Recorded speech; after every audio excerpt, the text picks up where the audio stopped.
कौन बनेगा genius.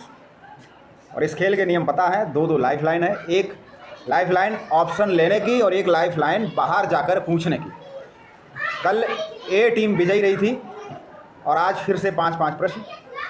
Team ए के लिए पहला प्रश्न, ये प्रश्न आपके द्वारा भेजे गए हैं, दोनों टीम के द्वारा 5-5 प्रश्न। उसके बाद कुछ प्रश्न मैं अपनी ओर से आपसे पूछूंगा। तो पहला प्रश्न हमारे हाथ में है टीम ए के लिए, और ये प्रश्न भेजा है निखिल ने। चौरी चौरा नामक स्थान, प्रश्न को ध्यान से सुनेंगे। चौरी चौरा कांड हुआ था जहां पर कुछ उग्र भीड़ ने एक पुलिस थाने को आग लगा दी थी। उसका कारण ये था कि कुछ लोगों को, सामान्य लोगों को जिनका कोई दोष नहीं था, उनको पुलिस ने बहुत ज़्यादा प्रताड़ना दी थी, उठाकर जेल में बंद कर दिया था। इस पर उग्र भीड़ ने आग लगा दी थी। तो ये चौरी चौरा स्थान किस प्रदेश में है टीम ए के लिए? हाँ, तो आपकी ओर से जवाब आना है किस स्थान पर, कौन से प्रदेश में ये स्थान है चौरी चौरा?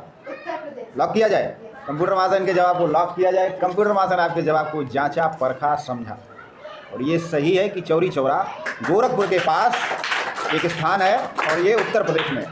टीम बी के लिए प्रश्न,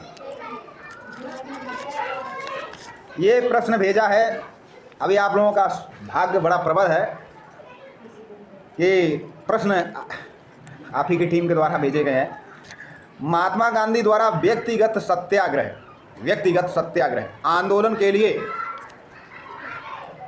प्रथम सत्याग्रही किसको चुना गया? किस व्यक्ति को महात्मा गांधी ने चुना था व्यक्तिगत सत्याग्रह के लिए? टीम बी के लिए प्रश्न, जी बताइए। आचार्य विनोबा भावे। कंप्यूटर महाशय के जवाब को लॉक किया जाए। कंप्यूटर महाशय ने जांचा, परखा, और आपका भी जवाब बिल्कुल सही है, आचार्य विनोबा भावे। देखिए, आचार्य विनोबा भावे ने एक आंदोलन और चलाया था, उसको ध्यान से सुने, भूदान आंदोलन। भूदान आंदोलन क्या था कि ये आंदोलन इस प्रकार का था कि जैसे बहुत से लोग जिनके पास अपनी भूमि नहीं थी खेती के लिए, कृषि कार्य के लिए, और कुछ लोग थे जिनके पास बहुत सारी भूमि थी, तो उन्होंने स्वेच्छा से आंदोलन चलाया था कि लोग स्वेच्छा से अपनी ज़मीन को, अपनी भूमि को दान करें।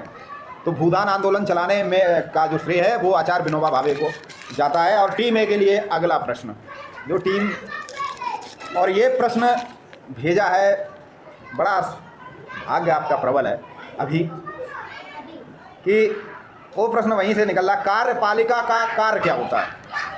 हाँ बताइए। कानून लागू करना। आपके जवाब को लॉक किया गया। कंप्यूटर महाशय ने जांचा, परखा, समझा, और आपका जवाब बिल्कुल सही है। कार्यपालिका, न्यायपालिका और संसद, ध्यान से सुनिए, लोकतंत्र के 4 स्तंभ हैं: संसद, कार्यपालिका, न्यायपालिका और मीडिया। संसद का कार्य क्या है? जिसमें 2 सदन है, लोकसभा और राज्यसभा। संसद का काम है कानून का निर्माण करना। उस संसद में सभी पार्टी के, पूरे देश से सांसद, चुने हुए सांसद और राज्यसभा सांसद होते हैं। ये लोग कानून का निर्माण करते हैं। कार्यपालिका कौन सी होती है? जो सरकार बनाती है, जो चुनी हुई सरकार होती है वो होती कार्यपालिका, और वो उस कानून को लागू करती है। यदि किसी के अधिकार का, किसी भी कानून का हनन होता तो वो न्यायपालिका की शरण ले सकता है। और इन सब चीज़ों को, मुद्दों को उठाती है मीडिया। तो ये 4 स्तंभ हैं। और थोड़ा ब्रेक लेते हैं। अमेरिका विश्व व्यापार संगठन का जो कार्यालय बताया अमेरिका, लॉक किया जाए। कंप्यूटर महाशय ने आपके जवाब को जांचा, परखा, समझा, और आपका जवाब बिल्कुल गलत है। अंतर्राष्ट्रीय विश्व व्यापार संगठन का मुख्यालय है जिनेवा, स्विट्जरलैंड। जिनेवा, स्विट्जरलैंड, याद कर लीजिए, एक बार फिर से याद करा दे रहा हूँ। संयुक्त राष्ट्र संघ का जो कार्यालय है वो अमेरिका के न्यूयॉर्क में है। और स्वास्थ्य संगठन, विश्व स्वास्थ्य संगठन, वो भी जिनेवा, स्विट्जरलैंड में है। विश्व व्यापार संगठन वो भी जिनेवा, स्विट्जरलैंड में है। यूनिसेफ न्यूयॉर्क, अमेरिका में है। यूनेस्को पेरिस में है। अंतर्राष्ट्रीय न्यायालय हेग, नीदरलैंड में। इंटरपोल लियोन, फ्रांस में। विश्व बैंक वाशिंगटन डीसी। विश्व बैंक समझते हैं? तो पूरे विश्व को कर्जा देती है, उधार देती है, लोन देती है। अंतर्राष्ट्रीय मुद्रा कोष वाशिंगटन डीसी, अमेरिका।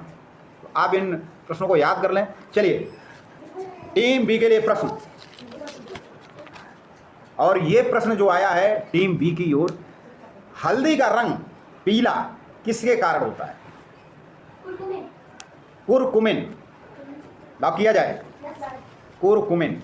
टमाटर का लाल रंग लाइकोपिन। हाँ, उस दिन मैंने क्या पूछा था? गाजर का एंथोसाइनिन। तो आपके जवाब को लॉक किया गया। कंप्यूटर मास्टर ने जांचा परखा समझा। चूंकि नमन के द्वारा भेजा गया था आपकी टीम के द्वारा, बहुत अच्छी बात है कि आप प्रश्नों को आपस में, जवाबों को आपस में डिस्कस कर लेते पहले ही।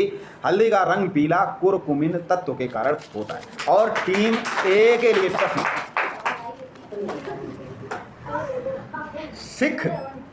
सिख धर्म की स्थापना किसने की थी? सिख धर्म, जी बताइए। गुरु नानक देव। देखिए उनका पूरा नाम सम्मान के साथ गुरु नानक देव। सिख धर्म की स्थापना की थी, या कहें कि उनसे ही सिख धर्म जो है चलन में आया। उन्होंने उसका प्रचार प्रसार किया, उनके अनुयायी हुए। और कंगा, कड़ा, कृपाण, कच्छा, केस, 5 चिन्ह होते हैं। सिख धर्म को जो मानने वाले होते हैं उनकी 5 पहचान होती। केस, उनके बाल बड़े बड़े होंगे। कंगा, कंगी रखते हैं बालों को काटने के लिए। कृपाण, हमेशा तलवार रहती है उनके पास। उसके बाद कड़ा, हाथ में कड़ा पहने हुए होंगे। और कच्छा, ये चीज़ें उनकी पहचान है। ये अगर 5 चीज़ें नहीं वो सिख नहीं। तो सिख की एक पहचान है ये 5 चीज़ें। चलिए टीम बी के लिए एक नया प्रश्न। महात्मा गांधी जी ने किस स्थान पर नमक कानून तोड़ा था? टीम बी के लिए सवाल। महात्मा गांधी जी ने एक यात्रा निकाली थी नमक कानून को तोड़ने के लिए। उस यात्रा के नाम से वो जगह प्रसिद्ध है।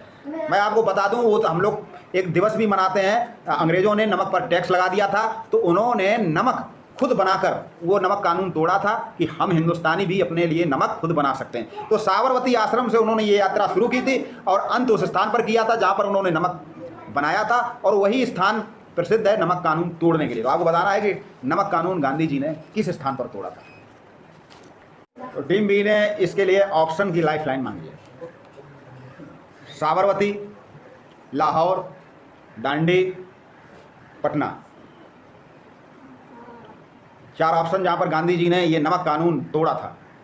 साबरमती, दांडी, लाहौर, पटना। लाहौर को दांडी को लॉक कर दिया जाए। कंप्यूटर महाशय इनके जवाब को लॉक कर दिया जाए। कंप्यूटर महाशय ने आपके जवाब को जांचा, परखा, समझा और आपका जवाब बिल्कुल सही है। और अगला प्रश्न टीम ए के लिए। अंकुरित बीज अपना भोजन कैसे तैयार करते हैं? टीम ए के लिए प्रश्न, और ये प्रश्न आदेश के द्वारा भेजा गया था। अंकुरित बीज अपना भोजन कैसे तैयार करते हैं? अपना भोजन कहाँ से लाते हैं? जी बताइए। बीज पत्र से। आपके जवाब को लॉक किया जाए। आपके जवाब को लॉक किया गया और आपका जवाब बिल्कुल सही है। टीम बी के लिए प्रश्न। लाल बहादुर शास्त्री स्टेडियम कहाँ स्थित है? हाँ बताइए। हैदराबाद में। हैदराबाद, लाल बहादुर शास्त्री। आपके जवाब को लॉक किया जाए। आपके जवाब को लॉक किया गया। कंप्यूटर महाशय ने समझा, जांचा, परखा। तो कंप्यूटर महाशय ने आपके जवाब को जांचा, परखा, समझा। ग्रीन पार्क स्टेडियम कानपुर में है और लाल बहादुर शास्त्री स्टेडियम हैदराबाद में। आपका जवाब बिल्कुल सही है। टीम ए के लिए प्रश्न। बलभद्र किस का दूसरा नाम है? ये हमारे पौराणिक चरित्र हैं और सीधा से कहें तो ये कृष्ण लीला और महाभारत से संबंधित है। बलभद्र किसका उपनाम है? बताइए। बलदाऊ। लॉक किया जाए। कंप्यूटर महाशय ने आपके जवाब को जांचा, परखा, समझा और आपका जवाब बिल्कुल सही है। श्री कृष्ण के बड़े भाई जिन्हें हम बलदाऊ, उनको ही हम बलभद्र भी कहते हैं। इसके साथ साथ ध्यान से सुनिए, उनके अन्य नाम हलायुध, हली, मूसली, रवेती रमण और राम भी था उनका उपनाम। देखिए कृष्ण भगवान राम के ही अवतार थे, लेकिन इस जन्म में बलदाऊ जी का नाम एक राम भी था। ठीक है, बहुत अच्छा प्रश्न। और टीम बी के लिए अब नया प्रश्न। आपको बताना है भूतेश किसका उपनाम है? ये सभी हमारे सनातन धर्म से देवी देवता भगवान, इनके उपनाम। भूतेश किसको कहा जाता है? किसके उपनाम है भूतेश? किस भगवान का नाम, किस देवता का नाम भूतेश है? चलिए बताइए। भोलेनाथ। तो भोलेनाथ की कृपा से आपका ये जवाब लॉक किया जाए। आपके जवाब को लॉक किया गया। कंप्यूटर महाशय ने जांचा, परखा, समझा और आपका जवाब बिल्कुल सही है। देखिए उनका जब विवाह हुआ था तो उनकी बारात में भूत ही गए थे और भूतों के भगवान भूतेश्वर, एक जगह भूतेश्वर नाम से मंदिर है, भूतों के भगवान, भगवान महादेव को कहा। चलिए उनके अन्य उपनाम जान ले। शिव, शंभु, पशुपति, महेश्वर, शंकर, विधुशेखर, इंदुशेखर, शशिशेखर, भूतेश, गिरीश, हर, मदन, रिपु, पिनाकी, नीलकंठ, त्रिनयन, त्रिलोचन, कैलाशपति, चंद्रमौली, रुद्र, चंद्रशेखर। और ऐसे उनके 108 नाम हैं जो शिव चालीसा दिए गए। मैंने यहाँ कुछ उनके उपनाम बताए। तो आपका जवाब बिल्कुल सही था। टीम ए के लिए एक मुहावरा है जिसका अर्थ है कटु सत्य कहना। कटु सत्य कहना यानी कड़वा सच बोलना। तो यहाँ पर मैं आपको 2 मुहावरे बता रहा हूँ, आपको ये बताना है इसमें कौन सा मुहावरा कड़वा सच या कटु सत्य बोलने के लिए प्रयोग होता है। खरी खरी सुनाना या खरी खोटी सुनाना। जवाब को लॉक किया जाए। खरी खरी कटु सत्य कहना, इसके लिए किस मुहावरे का प्रयोग करेंगे? खरी खरी सुनाना कि खरी खोटी सुनाना? आप खरी खरी सुनाना जिसका अर्थ है कटु सत्य कहना। लॉक किया जाए। लॉक किया गया आपका जवाब, और आपका जवाब बिल्कुल सही है। खरी खरी सुनाने का अर्थ है बिल्कुल सत्य बोल देना, चाहे वो कड़वा हो चाहे मीठा हो। और खरी खोटी सुनाना इसका अर्थ होता है भला बुरा। हाँ, भला बुरा कहना। मैंने उसको बहुत खरी खोटी सुनाई, इसका अर्थ है कि मैंने उसको बहुत भला बुरा कहा। और मैंने उसको खरी खरी सुनाई, इसका अर्थ है मैंने उसको बिल्कुल सही सही बोल दिया। टीम बी को बताना है कि वायुमंडल की आर्द्रता, वायुमंडल की आर्द्रता, आर्द्रता समझते क्या होता है? आर्द्रता होता है कि जो हमारी हवा है उसमें नमी की कितनी मात्रा है, नमी कितनी, उसको बोलते हैं आर्द्रता।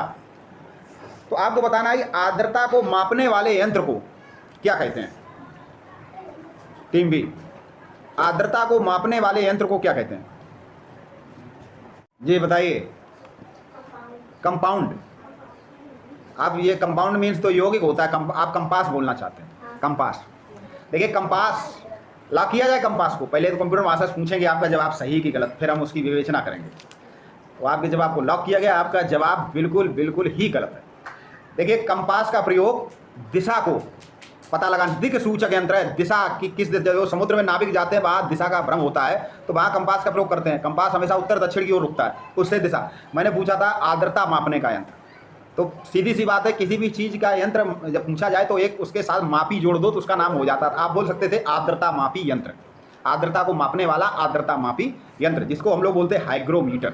ठीक है। अब टीम ए के लिए प्रश्न 0-2 इनको। टीम ए के लिए प्रश्न है कि Tadoba, Tadoba tiger reserve, Tadoba Andhari tiger reserve, ये जो आपका है महाराष्ट्र में, ध्यान समझिए। लेकिन ये कूनो जो बहुत चर्चा में रहा था, कूनो टाइगर रिजर्व, जहाँ पर अफ्रीका से बाघ लाकर उसमें रखे गए थे, तो कूनो टाइगर रिजर्व किस प्रदेश में है? तांडोबा अंधारी तो जो है आपका महाराष्ट्र में है, लेकिन कूनो टाइगर रिजर्व किस प्रदेश में?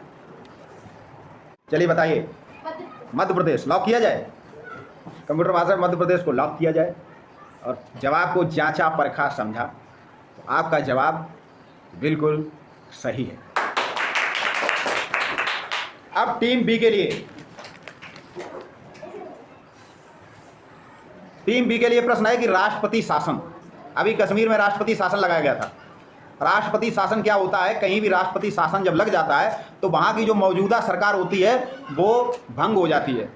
जैसे कि जहाँ भी राष्ट्रपति शासन लगेगा तो वहाँ का जो मुख्यमंत्री होगा, वहाँ की जो सरकार होगी वो भंग हो जाएगी। और सीधा आपको बताना है कि राष्ट्रपति शासन को और किस नाम से जानते हैं?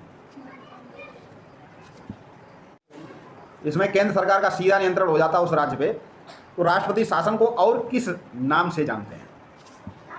हाँ जी बताइए। आपातकालीन। आपातकालीन। हाँ बताइए। आपातकालीन। आपातकालीन। लॉक किया जाए। आपके जवाब को लॉक किया गया। कंप्यूटर मास्टर ने जांचा, परखा, समझा और आपका जवाब बिल्कुल सही है। देखिए समझ लीजिए,